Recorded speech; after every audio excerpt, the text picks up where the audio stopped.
한번 따라합시다. 너를 정죄하지 아니하노니. 이 말씀이 저와 여러분의 말씀이 되기를 축복합니다. 아멘. 어떤 왕이 있었는데요. 그 왕이 나이가 많이 들었습니다. 이제 그 왕위를 아들에게 물려줘야 되는데 아들이 3명이 있었어요. 3명 중에 어떤 아들에게 왕위를 물려줄까 고민하다가 좀 다음 왕은 좀 선한 왕이었으면 좋겠다. 그래서 제일 착한 아들에게 왕위를 물려주기로 결심을 했습니다. 그리고 테스트하기로 결심했어요. 세 아들을 불렀습니다. 그러면서 하는 말이 너희들 3개월 동안 이 궁궐 밖을 나가서 살다가 들어오는데 좀 착한 일을 많이 하고 돌아오너라 라고 부탁을 했습니다.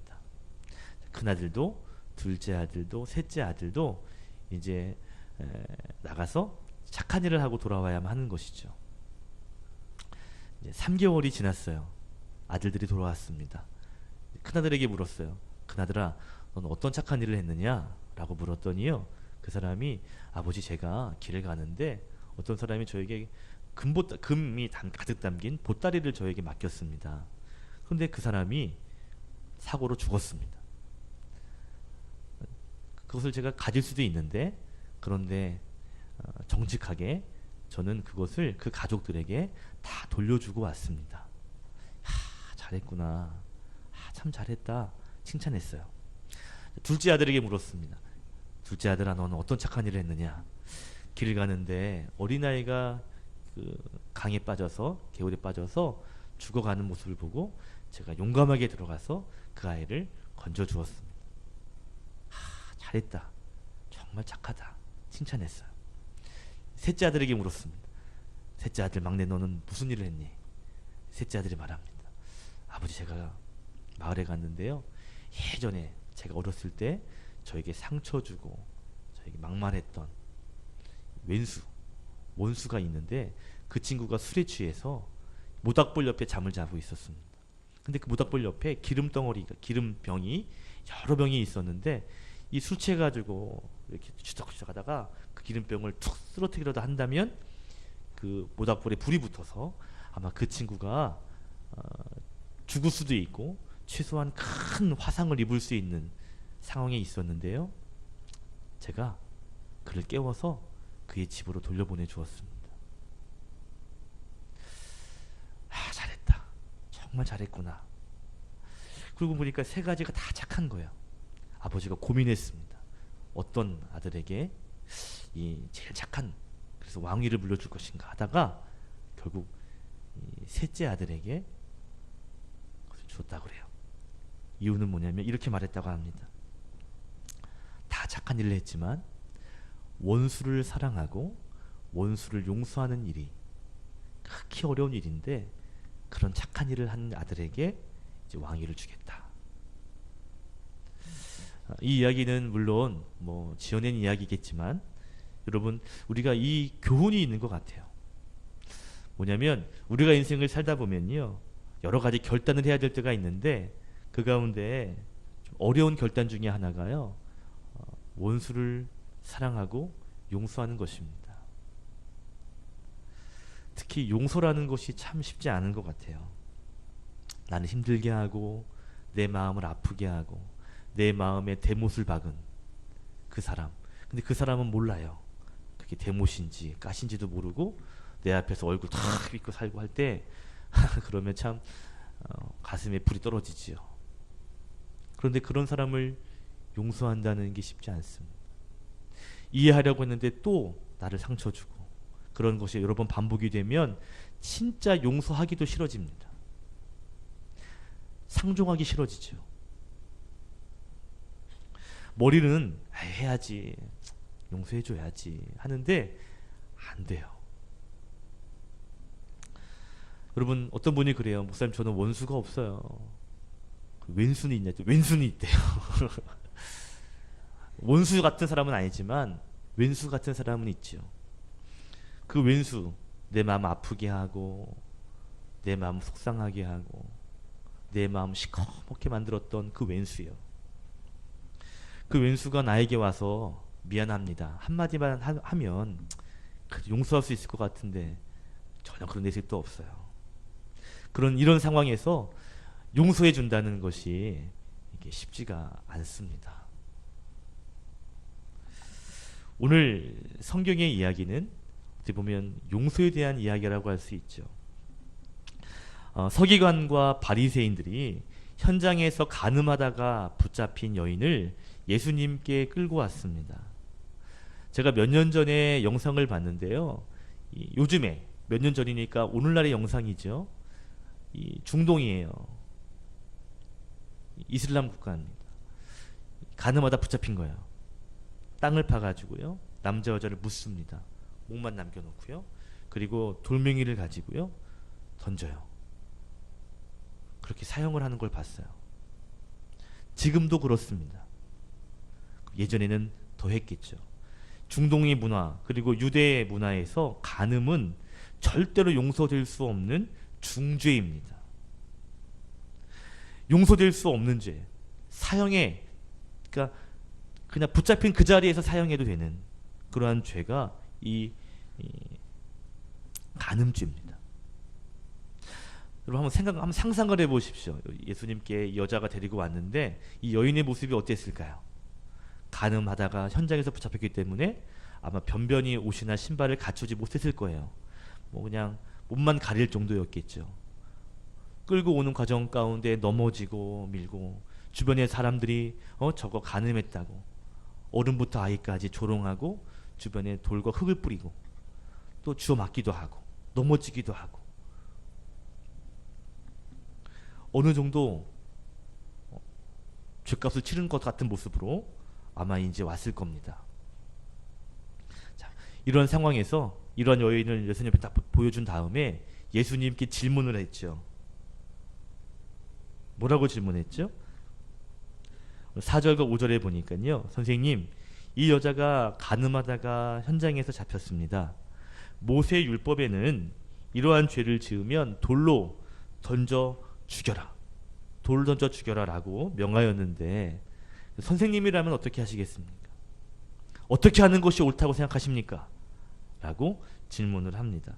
6절에 보니까 이렇게 질문한 의도가 예수님을 고발하고 시험하고자 함이었다라고 말씀하고 있죠. 그러니까 정말 궁금해서 물어보는 것이 아니에요. 예수님을 궁지에 몰아넣기 위해서, 예수님을 더 난처하게 만들기 위해서 그들은 못된 꼼수를 부리고 있는 것입니다. 유명한 이 성경학자인 매튜 헨리라고 하는 영국의 학자가 있는데 그가 이 본문을 연구한 책에 보면 뭐라고 되어 있냐면 아마도 그 당시는 장막절이었을 것이다. 절기였을 것이다. 그리고 그 절기 축제에 분위기에 휘말려서 외간 남자와 외간 여자가 음란한 짓을 했을 것이고 그것이 현장에서 발각되었는데 남자는 운이 좋게 도망가고 여자만 붙잡혔을 것이다 라고 이야기합니다. 남자는 조금 파닥파닥 몸 빠르잖아요. 여자는 좀 더디고요. 붙잡혔다는 거죠. 이 여인이 예수님께 끌려오는 과정 가운데 이미 이 거리에서 이 사람 저 사람에게 매를 맞고 돌에 맞아서 이미 그녀는 피투성이가 된 채로 예수님 앞에 서 있을 것이다 라고 그 성경 주석학자가 그렇게 책에 기록했습니다. 일리가 있습니다. 중요한 것은 뭐냐면 그러한 여인을 예수님 옆에 딱 둔 다음에 당신은 어떻게 하겠습니까? 모세의 율법에서는 돌을 던져 죽이라고 했어요. 이미 이 여자는 거의 반쯤 피투성이가 되어 있어요. 반쯤 죽어 있습니다. 당신은 어떻게 하시겠습니까? 라는 질문을 했다는 거예요. 대답은 뻔하죠. 당연히 죽여야지. 민심이 그렇게 되어 보이니까요. 그런 대답을 할 줄 알았어요. 여러분 이런 대답을 하면 그들이 걸려놓은 덫에 걸리는 거예요. 이스라엘 백성들의 마음은 즉결 심판이죠. 그러나 사실 서기관들과 바리새인들은 그것으로 하여금 예수님을 난처하게 하려고 했습니다. 왜냐하면 그래 율법대로 돌을 던져 쳐서 죽여라 라고 했다면 두 가지 모순이 생깁니다. 첫 번째는 뭐냐면 지금까지 하나님의 사랑에 대해서 이야기했거든요. 예수님 이야기 보면 용서해라. 70몇씩 7번까지로 용서해라 라고 하셨거든요. 용서하라 하셨는데, 그런데 돌 쳐 죽여라 하면 지금까지 사랑하라 용서하라 하신 그분의 가르침, 예수님 가르침, 너는 그 뭘 가르친 거냐? 라고 할 수 있거든요. 비난받을 수 있습니다. 두 번째는요, 당신은 로마가 이스라엘을 지배하던 시대예요. 사람을 죽일 수 있는 권한은 로마 사람에게만 있습니다. 유대인 중에 죄인이라도 재판을 받아야 돼요. 그래서 예수님께서 십자가에 지실 때 굳이 로마 총독에게 가서 인허를 받죠. 그 이유가 로마 사람에게만이 사람을 죽일 수 있는 권한이 있습니다. 그런데 예수님께서 죽여라 하면 로마법을 어기는 것이 되거든요. 그렇게 고발하려고 했던 것이죠. 자, 그러면 그러니까 율법대로 돌을 쳐 죽여라 하면 난처하게 되는 거예요. 그럼 반대로 죽이지 마라 그럼 어떻게 되겠어요? 율법을 어기게 되는 거죠. 율법에는 분명히 죽이라고 되어 있는데 당신 율법을 어기는 사람이냐고 분명히 또 비난할 것입니다. 그러니까 이렇게 대답한들 저렇게 대답한들 결국 난처한 입장이 되는 것은 마찬가지라는 거죠. 자, 그런데 7절에 보니까 그들이 묻기를 마지 아니하는지라 그랬어요. 무슨 말이냐면 묻기를 계속했다는 거예요. 대답하라고, 대답하시라고요 라고 했다는 것입니다. 이 여자를 어떻게 할까요? 돌로 칠까요? 말까요? 대답하십시오 라고 계속 질문을 했다는 거죠. 끝내 예수님께서는 침묵을 깨시고 말씀하십니다. 7절에 보니까 너희 중에 죄 없는 자가 먼저 돌로 치라 라고 하셨어요. 여러분, 이 대답은요, 이 바리새인과 서기관들이 예상하지 못한 대답입니다. 분명히 돌을 치라 할 건데, 그런데 그 앞에 죄 없는 자가 돌을 쳐라 그러니까 갑자기 당황했을 거예요. 더 놀라운 건 뭐냐면 죄 없는 자가 치라 할 때 그들이 양심의 가책을 받았다는 겁니다. 내가 죄가 있구나. 그리고 들고 있던 돌을 내려놓고 각자 집으로 다 돌아갔다는 것이죠. 현장에서 그를 붙잡았던 사람도, 고소하려고 했던 바리새인과 또한 서기관들도 죄 없는 자가 뭐 돌을 쳐라 할 때 다 내려놓고 돌아갔다는 것이죠. 결국 예수님과 현장에서 잡힌 그 여자만 남게 되었어요. 그리고 예수님이 여자에게 묻습니다. 여인이여, 너를 고소하던 사람들, 너에게 돌을 던지려 하던 사람들이 어디 있느냐? 정신 차리고 보니까요, 아무도 없어요. 주님, 아무도 없습니다. 나도 너를 정죄하지 않을 터이니 다시는 죄를 범하지 마라 말씀하셨어요. 오늘 핵심 단어는 용서입니다. 나도 너를 정죄하지 않겠다. 이 정죄라는 말은요, 죄가 있다라고 단정짓는 것입니다. 죄가 있다라고 선언하는 것이죠. 그런데 죄가 있다라는 말을 하지 않겠다, 정죄하지 않겠다라는 말은 용서하겠다라는 거거든요. 저는 오늘 말씀을 통해서 예수님의 용서를 우리가 한번 묵상하고 우리의 삶에 이 예수님의 용서를 실천하는 역사가 있기를 축복합니다. 아멘. 그러면 이 예수님의 용서는 어떤 용서인가? 첫 번째 나누고 싶은 것은 뭐냐면 이 예수님의 용서는요, 또 한 번의 기회를 주는 용서라는 것입니다. 한번 따라합시다. 예수님은 기회를 주시기 위해 용서하십니다. 예수님께서 너희가 너에게 너를 정죄하지 않겠다 하신 후에 11절 끝에 보니까요, 다시는 죄를 범하지 마라 라고 말씀을 하시죠. 이 말은 내가 너 용서할 테니까 다시는 이 죄를 또 짓지 말아라, 내가 기회를 줄 테니 다시는 이러한 유혹에 넘어가지 말아라 라고 당부하시는 거예요. 앞으로는 음행하지 마라, 간음하지 마라 말씀하시는 겁니다. 그에게 또 한 번의 기회를 주신 거예요. 여러분, 저는 오늘 말씀 묵상하면서 진정한 용서가 뭘까? 저는 또 한 번의 기회를 주는 것이 용서라는 생각이 들었습니다. 그냥 미안해요 그러면 알았어, 내 마음은 너는 계속 그럴 거야, 됐어, 이제 신경 안 써, 이렇게 하고 알았어 하고 그냥 받아주는 것이 용서가 아니고요, 다시 한번 맨 처음으로 기회를 주는 것이죠. 그래, 이제 그러지 마라 하고 기회를 주는 것이 용서라는 것입니다. 때로 나에게 실수하고 내 마음을 아프게 했다 할지라도 그를 용서하고 그에게 기회를 주는 것이죠.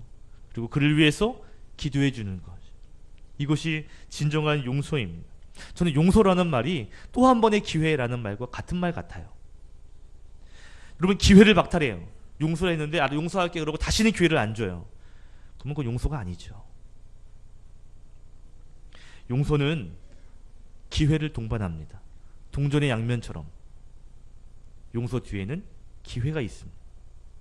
기회를 다시 한번 줄 때 진정한 용서가 되는 것이죠. 사실 이 간음한 여인을 용서한다는 것은 쉽지 않아요. 여러분, 10계명 가운데 7계명이 뭐예요? 간음하지 말라예요. 그 앞에 6계명이 뭐예요? 살인하지 말라. 그러니까 살인하지 말라 다음에 나온 것이 간음입니다.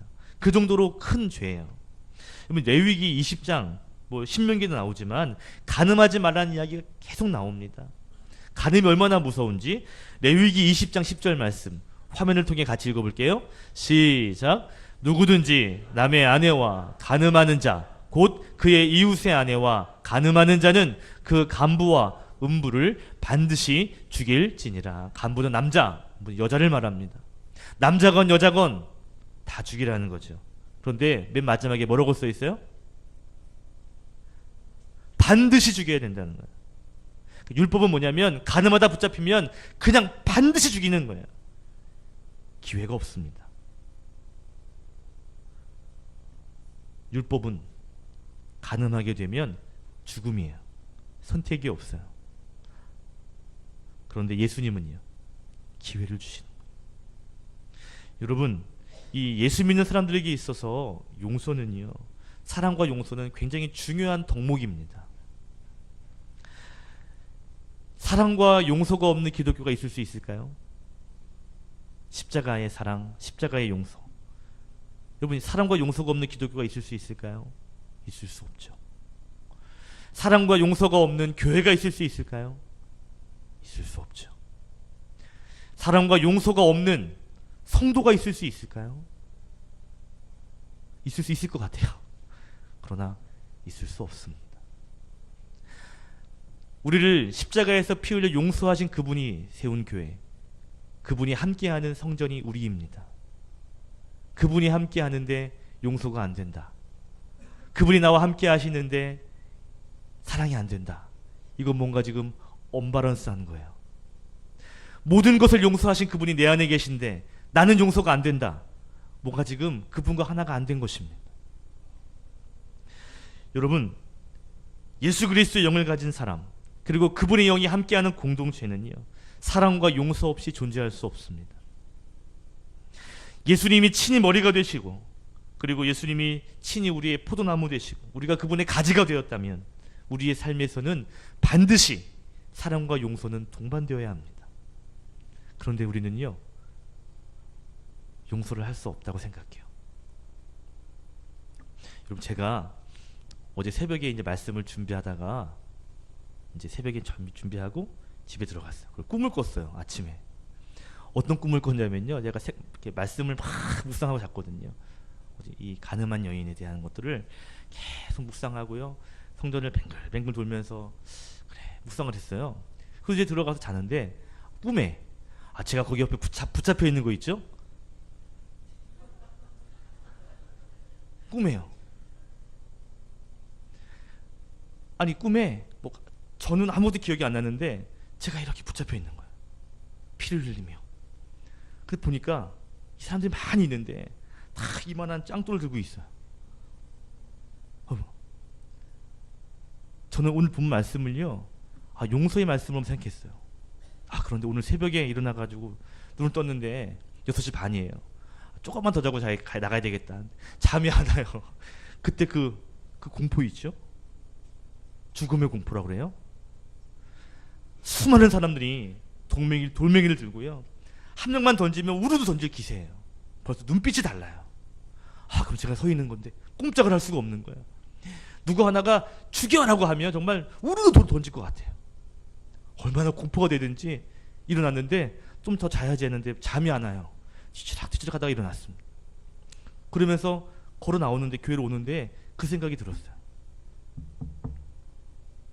이 여인은 간음의 죄만 용서받은 것이 아니라 죽게 된 상황에서 살림받은 여인이구나. 이 여인이 그냥 죽는 여인인데 예수님이 살리신 거구나. 얼마나 두려웠을 것이며 이 여인이 얼마나 감사했을까. 그 생각이 들었어. 이 여인은 놀라운 용서를 받은 것이죠. 그런데요, 예수님께서 이 여인을 용서해 주신 것처럼, 이 간음한 여인을 용서해 주신 것처럼 저와 여러분도 용서해 주셨습니다. 우리는 죄로 말미암아 영원히 죽어야 되는 상황입니다. 죄인입니다. 그런데 예수님이 우리를 포기하지 않으셨어요. 그리고 십자가를 통하여 사랑과 용서를 우리에게 베풀어 주셔서 우리가 지금 존재하고 있는 것입니다. 우리가 그런 대단한 용서를 받았음에도 불구하고 용서하는 삶을 왜 우리는 살지 못할까요? 예수님이니까 그렇고 나는 아니지. 여러분, 기독교는 사랑의 종교이고 용서의 종교입니다. 사랑과 용서는 동전의 양면처럼 항상 함께 다니죠.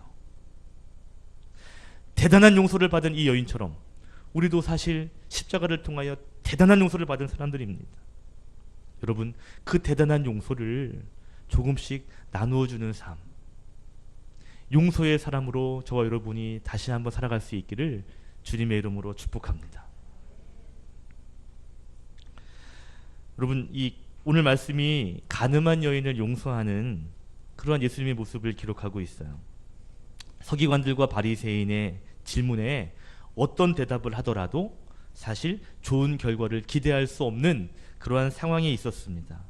이렇게 대답하면 로마법에 걸리고, 이렇게 대답하면 율법에 걸리는, 이렇게 말하기도 저렇게 말하기도 참 어려운, 그리고 공격을 당할 수밖에 없는 그러한 상황 가운데 놓이게 되었죠. 여러분, 이 공동번역 성경에 보니까 오늘 말씀 6절의 말씀을 더 신랄하게, 더 정확하게 묘사해 줘요. 우리 6절의 말씀을 제가 공동번역으로 적어왔어요. 우리 화면을 통해서 같이 읽어보겠습니다. 시작. 그들은 예수께 올가미를 씌워 고발할 구실을 찾으려고 이런 말을 하였던 것이다. 아멘. 예수님에게 뭘 씌우려고요? 올가미. 올가미 아세요? 올가미? 동그랗게 이렇게 해가지고 탁 묶어서 거기에 탁 잡히면 딱 걸리는 올가미 아시죠? 근데 이 올가미는요, 자기 힘으로 풀 수 없습니다. 올가미에 탁 걸리면요, 움직이면 움직일수록 이 줄이 조여지게 되어 있어요. 이 올가미를 묶을 때 빠지지 않고 조여지게 되어 있어요. 그래서 몸을 흔들고 비틀면 틈이 생길 때마다 조이고 조여지게 되어 있습니다. 그러니까 움직이면 조여지는 게 올가미예요. 이렇게 말해도 저렇게 말해도 올가미는 조여지게 되어 있는 것입니다.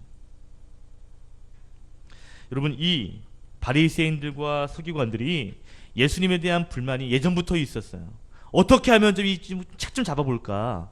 어떻게 하면 좀 확 붙잡아다가 좀 고발시킬 수 있을까? 연구하고 연구했습니다. 철저하게 관찰하고 조사했어요. 그리고 예수님의 발자취를 따라 어떤 사역을 하고 있는지를 쫓아다니면서 유심히 보고 있었습니다. 너 흠만 잡혀봐라. 가만두지 않을 거야. 이랬었어요.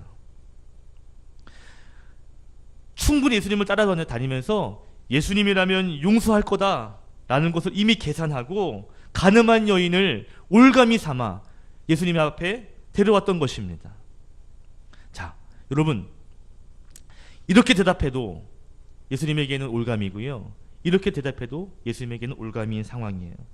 그런데 여러분, 이 두 가지의 상황, 율법대로 해라, 죽여라, 아니다, 로마법대로 살려라 라고 한 이 두 가지의 상황 가운데 여러분, 이 두 가지가 다 예수님에게는 손해가 되고 불편함이 되겠지만 더 큰 타격을 주는 것은 어떤 것일까요? 로마법일까요? 율법일까요? 이스라엘 백성들이 모이는 자리에서는 당연히 율법이겠죠. 율법이 이스라엘 사람들에게는 더 상위법입니다. 로마법은 어쩔 수 없이 따르는 것이고요, 어쩔 수 없으니까, 로마 사람들에게 지배하고 있으니까 하는 것이고, 이 사람들의 정신, 마음은 율법에 있어요. 그러면 율법을 지키는 것이 오히려 조금 더 덜 타격을 받을 수 있습니다. 율법은 뭐죠? 죽이는 것이죠.